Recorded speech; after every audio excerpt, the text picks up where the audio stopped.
말씀입니다. 자, 사도행전 17장 1절부터 마지막까지를 교독하도록 하겠습니다. 제가 먼저 읽습니다. 그들이 암비볼리와 아볼로니아로 다녀가 데살로니가에 이르니 거기 유대인의 회당이 있는지라. 바울이 자기의 관례대로 그들에게로 들어가서 새 안식일에 성경을 가지고 강론하며 뜻을 풀어 그리스도가 해를 받고 죽은 자 가운데서 다시 살아나야 할 것을 증언하고 이르되 내가 너희에게 전하는 이 예수가 곧 그리스도라 하니 그 중에 어떤 사람도 경건한 헬라인의 그 무리와 적지 않은 기부인도 권함을 받고 바울과 실라를 따르나 그러나 유대인들은 시기하여 저자의 어떤 불량한 사람들을 데리고 때를 지어 성을 소동하게 하여 야손의 집에 침입하여 그들을 백성에게 끌어내리고 찾았으나 발견하지 못하며 야손과 몇 형제들을 끌고 읍장들 앞에 가서 소리질러 이르되 전하를 어지럽게 했던 이 사람들이 여기도 이름에 야손이 그들을 맞아 들였도다. 이 사람들이 다 가이사의 명을 거역하여 말하되 다른 임금 곧 예수라 하는 이가 있다 하더이다 하니 우리와 읍장들이 이 말을 듣고 소동하여 야손과 그 나머지 사람들에게 보석금을 받고 놓아주니라. 밤에 형제들이 곧 바울과 실라를 베레아로 보내니 그들이 이대로 유대인의 회당에 들어가니라. 베레아에 있는 사람들은 데살로니가에 있는 사람보다 더 너그러워서 간절한 마음으로 말씀을 받고 이것이 그러한가 하여 날마다 성경을 상고하므로 그 중에 믿는 사람이 많고 또 헬라의 기부인과 남자가 적지 아니하나 데살로니가에 있는 유대인들은 바울이 하나님의 말씀을 베레아에서도 전하는 줄 알고 거기도 가서 무리를 움직여 소동하게 하거늘 형제들이 곧 바울을 내보내어 바닷가에 가되 실라와 디모데는 아직 거기 머물더라. 바울을 인도하는 사람들이 그를 데리고 아덴까지 이르러 그에게서 실라와 디모데를 자기에게로 속히 오게 하라는 명령을 받고 떠나니라. 바울이 아덴에서 그들을 기다리다가 그 성에 우상이 가득한 것을 보고 마음에 격분하여 회당에서는 유대인과 경건한 사람들과 또 장터에서는 날마다 만나는 사람들과 변론하니 어떤 에피쿠로스와 소토와 철학자들도 바울과争논할세 어떤 사람들은 이르되 이 말쟁이가 무슨 말을 하고자 하느냐 하고 어떤 사람은 이르되 이방 신들을 전하는 사람인가 보다 하니 이는 바울이 예수와 보화를 전하기 때문이라. 그를 붙들어 아레오박으로 가며 말하기를 내가 말하는 이 새로운 가르침이 무엇인지 우리가 알 수 있겠느냐. 내가 어떤 이상한 것을 우리 귀에 들려주니 그 무슨 뜻인지 알고자 하노라 하니 모든 아덴 사람과 거기서 나그네 된 외국인들이 가장 새로운 것을 말하고 듣는 것 이외에는 달리 시간을 쓰지 아니미러라. 바울이 아래고 가운데 서서 말하되 아덴 사람들아 너희를 보니 범사에 종교심이 많도다. 내가 두루 다니며 너희가 위하는 것들을 보다가 알지 못하는 신에게라고 새긴 단도 보았으니 그런즉 너희가 알지 못하고 위하는 그것을 내가 너희에게 알게 하리라. 우주와 그 가운데에 있는 만물을 지으신 하나님께서는 천지 주제이시니 손으로 지금 전에 계시지 아니하시고 또 무엇이 부족한 것처럼 사람의 손으로 섬김을 받으시는 것이 아니니 이는 만민에게 생명과 호흡과 만물을 친히 주시는 이심이라. 인류의 모든 족속을 한 혈통으로 만드사 온 땅에 살게 하시고 그들의 연대를 성하시며 거주의 경계를 인정하셨으니 이는 사람으로 혹 하나님을 더듬어 찾아 발견하게 하려 하심이로되 그는 우리 각 사람에게서 멀리 계시지 아니하도다. 우리가 그를 믿고 살며 기도하며 존재하느니라.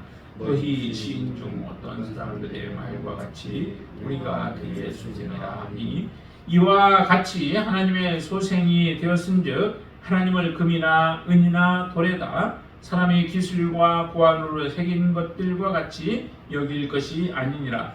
알지 못하는 시대에는 하나님이 간과하셨거니와 이제는 어디든지 사람에게 다 명하사 회개하라 하셨으니 이는 정하신 사람으로 하여금 천하를 공의로 심판할 날을 작정하시고 이에 그를 죽은 자 가운데서 다시 살리신 것으로 모든 사람에게 믿을 만한 증거를 주셨음이니라 하니라. 그들이 죽은 자의 부활을 듣고 어떤 사람은 조롱도 하고 어떤 사람은 이 일에 대하여 내 말을 다시 듣겠다 하니 이에 바울이 그들 가운데서 떠나매 몇 사람이 그를 가까이하여 믿으니 그 중에는 아레오하고 발리 디온누시오와 다마리와라 하는 여자와 또 다른 사람들도 있더라. 아멘.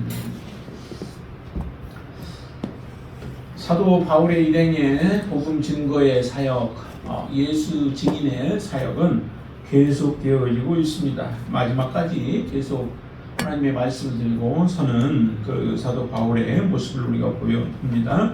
그런데 오늘 본문에서는 보니까 특별히 세 도시에서 이제 증거하게 되어지다. 하는 도시는 데살로니가입니다. 데살로니가에 가서 복음을 증거하죠. 첫 성, 마게도냐의 첫 성은 빌립보 성이었고 그 성에서 하나님의 놀라운 역사를 또 우리가 보았었죠. 그런데 오늘은 데살로니가에 가서 거기서도 이전에 했던 것과 같은 동일한 모습입니다. 회당을 찾죠. 먼저는 가서 회당에 가서 유대인들을 향하여 복음의 말씀이 들려지고 또 그 가운데는 이제 헬라파 유대인들도 있을 거예요. 헬라인들 가운데에서 이제 하나님을 믿는 그런 사람들. 그래서 그 사람들과 접촉점들이 바로 이 회당이 되어지는 거죠. 그래서 회당에 가서 하나님의 말씀을 전하는데 여기서는 특별히 뜻을 풀어서라고 이렇게 합니다. 하나님의 말씀을 잘 사도 바울이 이해하지 못하면 이렇게 행할 수 없는 거죠. 하나님의 말씀에 대해서 분명한 뜻을 풀어서 그들에게 증거를 하고 그로 말미암아 이제 하나님의 말씀을 받은 사람들의 반응이 항상 두 가지로 나타나죠. 언제든지 그렇죠. 지금도 마찬가지고 이전에도 그렇고 하나님의 말씀을 듣게 되어지면 그 가운데 구원받은 사람들과 구원받지 못할 하나님 앞에 심판받아야 할 자들의 모습으로 두 가지가 갈려지게 되어지는데 오늘 본문에서도 보면 이렇게 말씀합니다. 거기에 4절 말씀 한번 보실까요? 4절 그 중에 어떤 사람 곧 경건한 헬라인의 큰 무리와 적지 않은 귀부인도 원함을 받고 바울과 실라로 따른다라고 말합니다. 참으로 이런 사람들에게는 은혜죠. 하나님이 구원받을 백성들, 하나님의 택한 백성들은 이처럼 하나님 앞에 복음이 들려올 때 그 복음에 반응을 하게 되어 있죠. 그래서 여기에 보니까 경건한 헬라인들 그 가운데 큰 무리가 하나님 앞에 나오고 또 적지 않은 귀부인들도 권함을 받았다라고 얘기합니다. 이렇게 성령의 역사하심을 통하여서 하나님의 말씀이 증거되어지는 곳마다 놀라운 역사들이 일어나죠. 그래서 항상 이 복음이 증거되어지는 곳에는 오늘 본문에서 우리가 제목으로 잡고 있는 것처럼 소동하는 일들이 일어나게 되어진다는 거예요.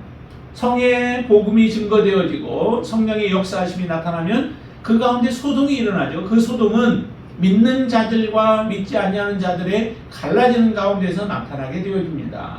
특별히 이제 믿는 자들은 따르는 사람들이 되어질 거고 그 말씀에 순종하는 사람들이 되어지지만 반면에 하나님의 역사가 이렇게 강하게 일어날 때에 그것을 반대하는 그런 세력들이 있게 되어지죠. 사단의 세력들과 같은 모습이죠. 그래서 사단의 역사이기도 하고 믿지 아니하는 자들 그들은 제대로 이것을 깨닫지 못할 거예요.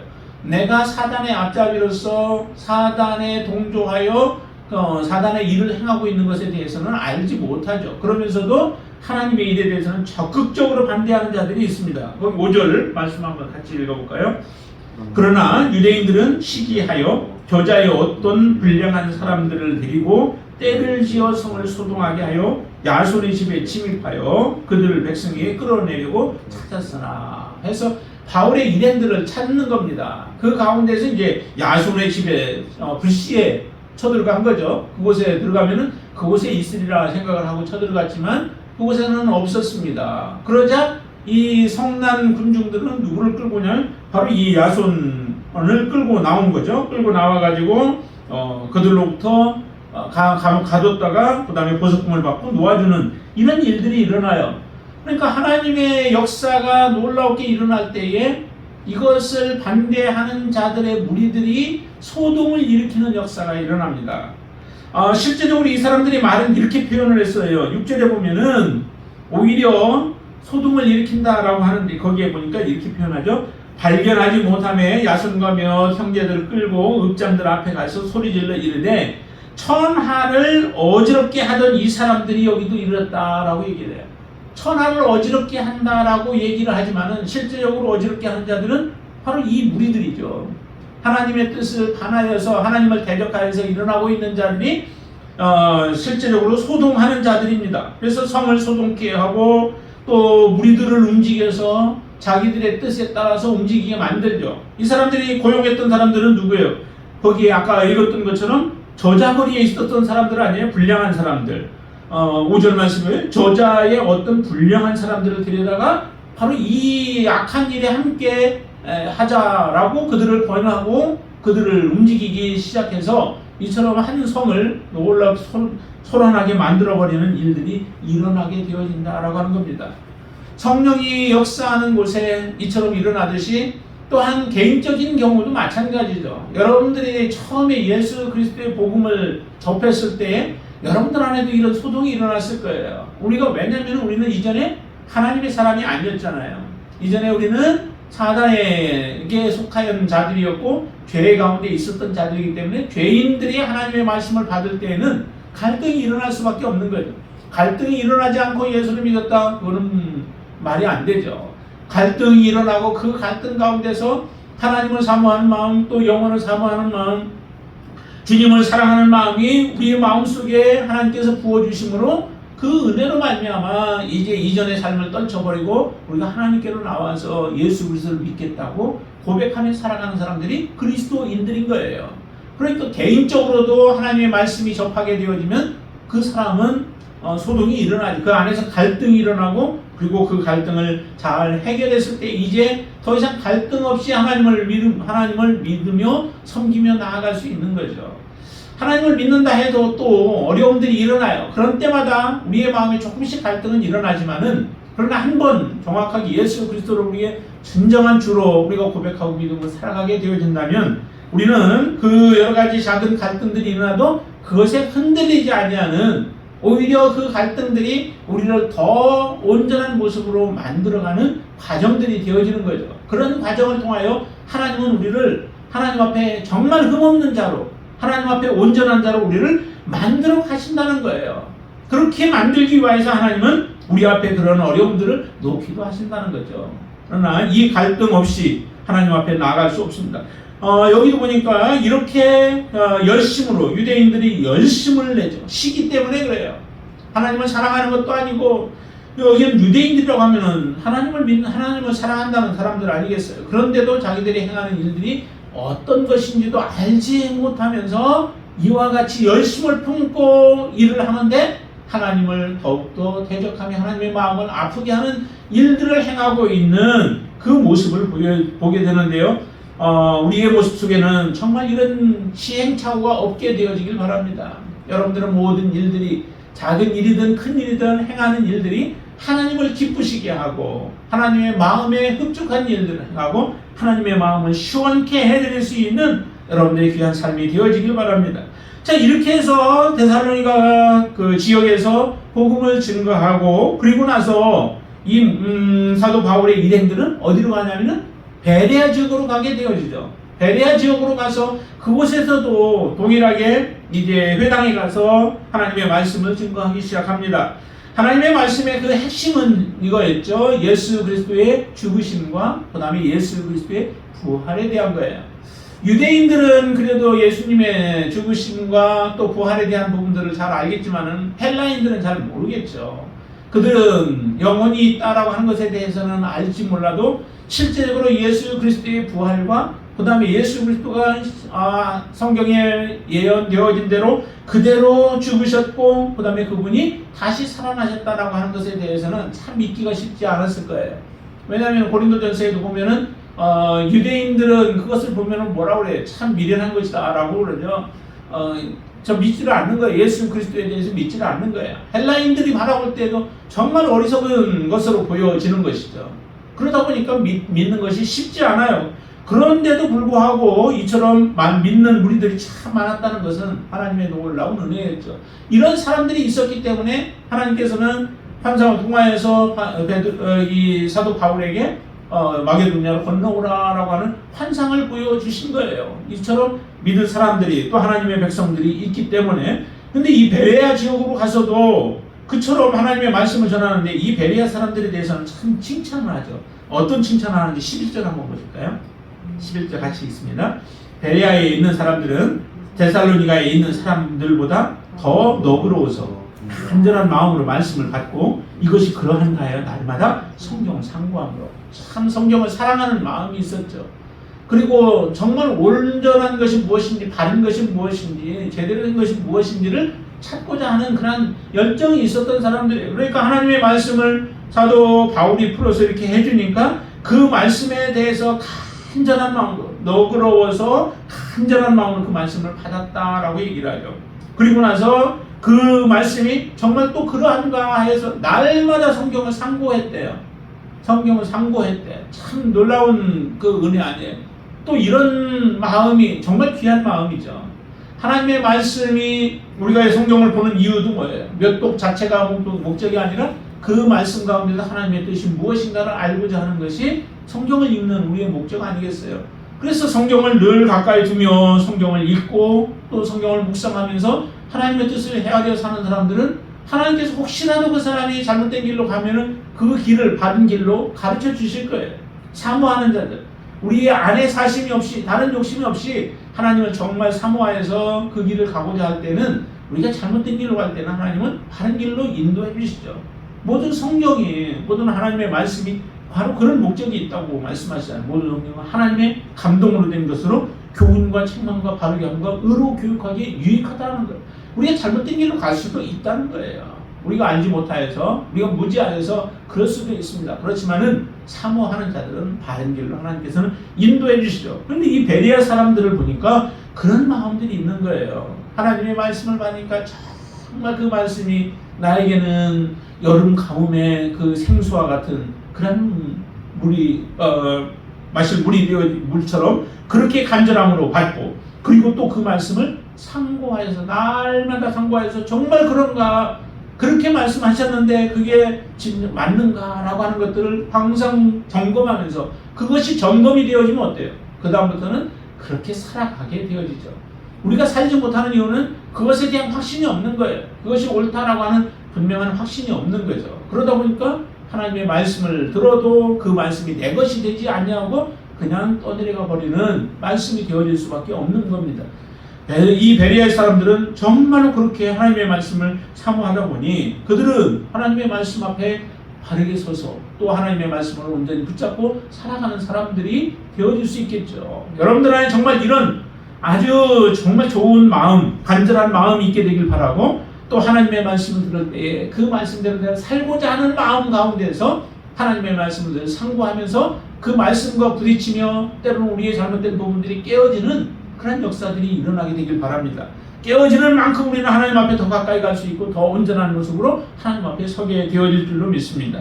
자, 그런데 이 악한 자들은 거기에서 멈추지 아니하죠. 어떻게 하냐면 13절을 보니까 이 데살로니가에 있었던 유대인들이 쫓아온 거예요. 어디까지? 베레아까지 쫓아와요. 앞에서도 그랬었잖아요. 앞에서도 믿지 아니하는 자들이 사도 바울이 가면은 가는 곳마다 또 쫓아와가지고 방해하고 그들을 죽이려고 하고 했던 이런 모습들이 있는데 여기엔 동일한 그런 모습들이 나타나요. 그렇게 열정을 가지고 있었던 자들이 오히려 하나님 앞에 더욱더 거침돌이 되어지는 거죠. 와가지고 그 사람들이 지금 13절 보니까 데살로니가에 있는 유대인들은 바울이 하나님의 말씀을 베레아에서 전한 줄 알고 거기도 가서 무리를 움직여 소동하게 한다. 무리로 하여금 계속 말썽을 일으키는 거죠. 가는 곳마다 복음이 제대로 전파되지 못하게 하고, 또 복음의 말씀을 듣고 마음의 믿음을 가지려고 하면 또 그런 사람들을 움직이겠죠. 자꾸 휘저 놓는 일들이 생기겠죠. 이와 같은 방해꾼으로서의 일들을 행함으로 하나님 앞에 정말 원수의 삶을 살아가고 있는 자들을 우리가 보게 되어집니다. 우리는 항상 하나님 앞에서는 하나님의 동역자로 우리가 쓰임을 받아야 되지 하나님의 방해꾼으로 우리가 쓰임받는 자가 되지 않게 되길 바랍니다. 동일한 인생을 살아가는 것 아니겠어요? 우리의 인생이 얼마가 될지는 정확하게 모르나 우리는 똑같은 한 생을 살아가는데 하나님 앞에 귀한 모습으로 쓰임받는 이런 사람들이 있는가 하면은 이처럼 하나님 앞에 정말 하나님의 일을 방해하는 자들로 쓰임을 받는다면 그보다 불쌍하고 그보다 어리석은 인생이 어디 있겠어요? 저와 여러분들은 정말 하나님 앞에 마지막까지 귀한 모습으로 쓰임받을 수 있게 되길 바랍니다. 자, 그리고 나서 베레아에서 또 복음을 전하다가 어디로 가게 되어지냐면은 이제 아덴까지 가게 되어져요. 아덴까지 가는 과정 속에서 잠시 실라와 디모데와 헤어졌던 그런 경우가 있죠. 그런데 그들을 빨리 오라고 해서 아덴에서 이제 다시 만나게 되어집니다. 근데 그 아덴에서 기다리고 있는 동안에 이 시내를 이제 둘러보는 과정 속에서 무엇을 보게 되냐면은 이 아덴 사람들의 특징을 발견하게 되어지죠. 아덴 사람들은 어떤 사람들이에요? 정말로 그들은 뭔가 새로운 것에 대한 열정이 있는 사람들이었죠. 뭔가 새로운 것을, 새로운 사상이나 또 새로운 소식들에 대한 것을 접하기를 좋아했던 사람들, 이 사람들이 바로 이 아덴 사람들이에요. 그러니까 이 아덴 사람들은 유대인이든 헬라인이든 어떤 사람들 간에 이 변론하는 것, 서로 토론하는 것에 대해서 굉장히 열심이었죠. 그런 사람들이 무엇에 그래서 이게 발전이 되냐면은 철학이 굉장히 발전되어서 18절에 보면 에피쿠로스와 스토아 철학자들과 같이 또 이제 변론을 하게 되어지는 일들이 생겨지죠. 이 철학이 많이 발달한 것뿐만 아니라 또 무엇이 하냐면은 16절에 보면은 우상이 가득하다라고 얘기를 해요. 우상이. 그러니까 자기 스스로 무언가를 할 수는 없고 누군가의 도움을 받기를 원하는 그런 마음 때문에 이 우상이 많아지게 되어지죠. 자기를 도울 수 있는 그런 우상을 섬기게 되어지는데 그 우상이 가득한 것, 그리고 철학자들이 많고 철학이 활성화되어진 곳, 그리고 또 한 가지가 뭐냐면은 22절에 보면은 그 종교심이 많다라고 얘기를 해요. 그러니까 무언가를 의지하지 아니하면은 견딜 수 없는 그런 마음들이 있죠. 우리나라 사람도 이 종교심은 참 많죠. 그래서 어느 누구든 거의가 신앙을 갖지 않은 사람들이 거의 없어요. 단지 이제 예수 그리스도에 대한 믿음을 가진 사람들은 많지 않을지라도 모든 사람들이 다 이런 신앙들을 가지고 있게 되어지죠. 그게 바로 종교심이 많기 때문에 그런 거예요. 종교심이 없으면은 믿지 않잖아요. 뭐 믿으라고 해도 믿지 않고 그냥 스스로 자기 자신만을 바라보면서 살아가는 그런 사람들인데, 이 아덴 사람들이 이처럼 우상이 가득하고 거기에는 철학이 또 많이 발달하고 그리고 나서 종교심이 많이 있는 이 지역이기 때문에 특별히 어떻게 보면은 예수 그리스도를 잘 받아들일 도시처럼 우리가 보여져요. 왜냐하면 잘 설득만 하면 변론을 좋아하고 하니까 설득하면은 그들이 돌아오겠다라고 생각이 되어지고, 또 우상이 많다 보니까 그 우상을 깨뜨릴 수 있는 뭔가 강력한 그런 존재가 있다면은 그들의 마음이 바뀌어지고, 종교심이 있기 때문에 그 종교심 때문에 정말 예수 그리스도 살아계시는 분, 그리고 부활하신 분, 그 예수 그리스도를 전하면은 돌아올 것 같은 그런 마음이 우리가 드는데, 그런데 이 아덴에서는 오히려 반대의 모습이 드러납니다. 다른 곳에서는 많은 사람들이 예수를 믿었다라고 하는데 실질적으로 이 아덴에서는 믿은 사람이 얼마나 돼요? 많지 않죠. 거기 34절 보시면은 몇 사람이 그를 가까이하여 믿으니 그 중에는, 그 몇 사람 가운데에는 아레오바하고 관리였던 디오누시오, 그리고 다마리 요 사람과 그 다음에 다른 사람들 몇 사람들이 있었던 거죠. 요 정도밖에 되지 않아요. 참으로 우리의 생각과는 좀 다른 모습이에요. 그래서 많은 사람들이 이제 실패한 것처럼 바울이 아덴에서는 실패했다라고 하지만은 실패는 아니죠. 하나님의 뜻대로 우리가 순종하며 행하면은 그것은 실패가 아니에요. 거기에 한 명도 안 나온다 할지라도 하나님의 뜻대로 하나님의 말씀대로 순종하여 우리가 일을 하면은 우리가 해야 할 일들은 다 한 거죠. 전도라고 하는 것이 우리가 가서 복음을 증거한다 할지라도 내가 그 사람을 꼭 하나님께로 인도해야 되는 것은 아닌 거죠. 하나님이 누구이신가, 예수 그리스도가 누구신가, 그분이 어떤 분이신지를 우리는 전하고 그들에게 도전하고, 그리고 나서 믿고 안 믿고는 그분들이 하시는 것들이죠. 단지 이제 복음을 증거하는 가운데에서 우리가 좀 더 여러 번을 전하느냐 그렇지 않느냐라고 하는 것들은 좀 이제 차이가 있을 수 있지만은, 그렇기 때문에 전적으로 그 사람이 하나님 앞에 나오고 안 나오고는 하나님의 주권에 달려져 있는 거죠. 그래서 예수 그리스도를 제대로 우리가 전하는 것, 또 그 영혼들을 위해서 우리가 기도하는 것, 이것이 바로 우리가 제대로 하나님의 말씀을 증거하고 전한 것들이지, 그 전했다면은 거기에는 실패는 없는 겁니다. 실패는 없고 오직 하나님께서 이제 하실 일들인 것이죠.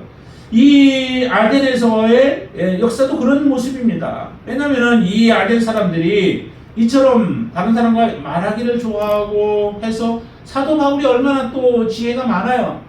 그들에게 많은 것들로 알 만큼 또 그들이 이해할 수 있을 정도로 잘 설명을 하고 풀어서 이야기도 했을 거예요. 오늘 본문에 보면은 이런 모습들도 나오잖아요. 그들의 모습을 보니까 이처럼 파악을 한 거예요.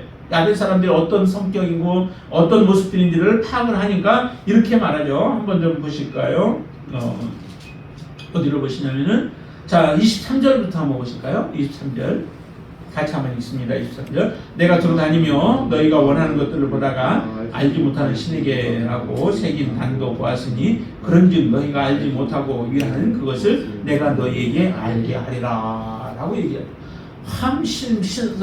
섬기다가 그 신의 이름을 우리가 알지 못하는, 왜 우리의 지식의 밖에 있는 그런 분도 있을 거라고 생각을 한 거죠. 그러다 보니까 그 사람들의 이름을 너희가 알지 못하는 신에게라고 하는 그러한 단까지도 세워놓고 그 단에서 섬겼던 모습을 보면서, 이 알지 못하는 신이 그럼 누구일까? 실제적으로 그들이 알지 못하고 있는 게 예수 그리스도에 대해서 알지 못하고 있는 거죠. 그래서 예수 그리스도 그분이 누구이신가라고 하는 것, 그분은 하나님에 대한 부분들인데, 우주와 그 가운데에 있는 만물을 지으신 하나님께서는 천지의 주제신이 손으로 지은 전에 계시지 아니하시고, 또 무엇이 부족한 것도 없으셔서 우리에게 뭔가 요구하시는 분도 아니신 그런 하나님께서 바로 예수 그리스도 그분을 우리에게 주셨다는 거죠. 그런데 그분은 예언되어진 분이셨고, 그 예수 그리스도는 다시 하나님께서 살리셔서 부활하셨다는 거예요. 그리고 부활하신 그 예수님은 이제 마지막에 모든 것을 심판하시는 그런 주권을 가지고 계신 분이시다라고 하는 것에 대해서 자세하게 정확하게 다 풀어서 이야기를 한다면, 정말로 그들이 참된 진리를 찾고 있었다면, 참된 진리를 찾고 바른 진리, 내가 어떤 것을 믿어야 되는지, 나의 영혼을 무엇에 맡겨야 하는지 그것에 진정으로 관심을 가졌다면 이 사람들은 주님께로 돌아오게 되어 있죠. 그런데 진정한 거기에 관심이 없는 거예요. 단지 말하는 것, 단지 대화하는 것, 그리고 나는 뭔가 조금 안다라고 하는 것들에 그냥 자기가 빠져버리고 그것으로 만족하는 그런 인생을 살아가는 사람들이 바로 이 아덴 사람들인 것이죠. 그렇기 때문에 하나님의 말씀이 증거되어져도 이 사람들이 제대로 예수 그리스도를 받아들이지 못하는 거예요. 이런 문제가 있는 거죠. 자, 거기 한번 보실까요? 32절 한번 보실까요? 32절. 그들이 죽은 자의 부활을 듣고 어떤 사람은 조롱도 하고 어떤 사람은 이 일에 대하여 내 말을 다시 듣겠다 하니, 이렇게까지 이제 반응이 나온 거예요. 그런데 이렇게 그 사람들이 얘기하는데 사도 바울의 행동을 보면 조금 우리가 의아스러운 부분이 있죠. 33절 한번 보시면은, 이에 바울이 그들 가운데서 떠났다라고 얘기를 해요. 떠났다. 죽은 자의 부활을 듣고 어떤 사람은 조롱도 하고, 조롱한 사람들에게 떠나는 거야 뭐 당연하게 그렇게 할 수도 있죠. 근데 그 다음에 보면 어떤 사람은 이 일에 대하여 내 말을 다시 듣겠다라고 얘기를 해요. 그런데도 사도 바울은 그곳에서 이 사람들에게 다시 복음을 전했다라고 하는 그런 말은 우리가 들어보지는 못해요. 듣지를 못해요. 그러기 때문에 실제적으로 이렇게 말을 하지만은 그 마음속에서는 사도 바울의 말에, 그 복음에 대해서 정말 관심이 있어가지고 듣고 싶은 마음에서 요구하는 것은 아니었던 것 같아요. 그런 마음을 사도 바울이 몰랐겠어요? 사도 바울 마음이 아니죠. 그들이 어떻게 말하든 말하는 것에 대해서 어떤 의도를 가지고 말하는지 알 거예요. 왜냐면은 이전에도 보면은 기적을 일으킬 때도 사도 바울이 그 마음을 알잖아요. 그 루디아의 마음도 하나님께서 알게 하시고, 그리고 기적을 일으킬 때도 하나님은 그의 사람의 마음을 알게 하셔서 일으켜 세우는 그런 역사가 일어났었어요. 근데 여기에 보니까 이 사람들이 정말 그 말을, 사도 바울의 말을, 이 일에 대해서 듣고 싶은 마음이 정말 있어서 간절해서 그랬다면은 그들에게 말씀을 전했다라고 혹시 해줬을 텐데, 여기는 그런 말들이 안 나오는 거 보면은 실제적으로 이 말은 그냥 사도 바울에게 더 이상 듣고 싶은 마음이 없으니까 끝내고 싶은 마음에서 그냥 형식적으로 행하는 말들이 아니었는가 싶어요. 이처럼 하나님에 대해서, 말씀에 대해서 그렇게 큰 관심이 없었다는 거죠. 우리의 영혼을 마지막에 심판하실 분이신데, 아까 그 말씀이 있었잖아요. 31절 보시면 이렇게 말씀하시죠. 이는 정하신 사람으로 하여금 천하를 공의로 심판하라를 작정하시고, 이에 그를 죽은 자 가운데서 다시 살리신 것으로 모든 사람에게 믿을 만한 증거를 주셨음이라라고 한다면은, 지혜가 있다면은 우리가 그 예수 그리스도를 믿을 수 있는 것들을 우리에게 주신다는 거죠. 세상 모든 만물을 통해서도 하나님을 알 수 있는 것을 하나님은 우리에게 주셨죠. 그래서 만물을 보면서도 하나님 앞에 나올 수 있는 그런 하나님의 그 증거들을 그 안에도 주셨어요. 그런데 그거 외에도 우리에게 또 주셨잖아요. 이스라엘 백성들의 모습을 보면은 그 안에서 하나님이 어떻게 역사하셨는지, 어떻게 그들을 다루시면서 하나님의 임재를, 또 그리고 하나님의 어떤 분이신지를 보여주시기도 했어요. 그리고 예수 그리스도를 통해서도 직접적으로 우리에게 보여주셨죠. 예수님을 보면은 곧 하나님을 본 것과 같이 하나님은 다 보이지 아니하시는 하나님을 드러내시는 삶을 예수님이 사셨어요. 그리고 또한 교회를 통해서도 하나님은 이와 같은 일들을 행하시는 거죠. 교회를 보면은 하나님을 보여줘야 돼. 근데 정말 교회가 하나님을 보여주고 있는가라고 하는 것을 생각해 보면은 우리가 회의가 들리기도 하지만은, 그러나 우리 개인의 삶이나 교회의 공동체를 통해서도 하나님을 보여줄 수 있는 존재로 하나님은 교회를 그렇게 거룩한 모습으로 세워주신 거예요. 교회를 세우는 데 있어서 성부, 성자, 성령의 하나님이 함께 계획하시고 만세전에 계획하셔서 그 일들을 이루어가고 계세요. 그런데도 교회가 그 역할을, 하나님을 드러내는 역할을 우리가 제대로 하지 못한다면은 교회는 교회로서의 그 자격이 없는 거죠. 우리가 이런 교회가, 하나님을 드러내는 교회, 또 하나님의 영광을 나타내는 교회로서 온전한 모습으로 우리가 드러내길 바랍니다. 그렇게 드러내는데도 세상 사람들이 하나님 앞에 나오지 못한다면은 그들은 마지막에 하나님의 심판을 받을 수밖에 없는 거예요. 이 아덴 사람들 가운데, 그 많은 사람들 가운데서 극히 일부의 사람들만 주님께로 나와서 구원 얻는 일이 일어나는 것 같은 그런 일들이 일어날 수밖에 없는 거죠. 저와 여러분들은 이 모습을 보면서 우리가 정말 어떻게 해야 할 것인가?